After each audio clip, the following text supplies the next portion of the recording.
दरम्यान या सगळ्या घडामोडीनंतर उद्धव ठाकरे महाविकास आघाडीमधून आता एक्झिट घेणार असल्याच्या चर्चा आहे। पाहूयात।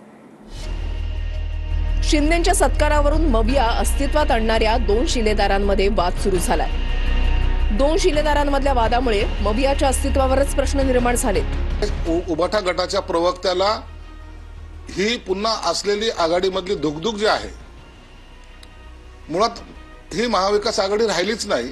90 घेऊन युती केली, आता 90 घेऊन कधी युती जिंकते का? 90 संजय राऊतजी, तुम्ही 90 घेऊन युती केली आहे, ते कोणा माहित नाही।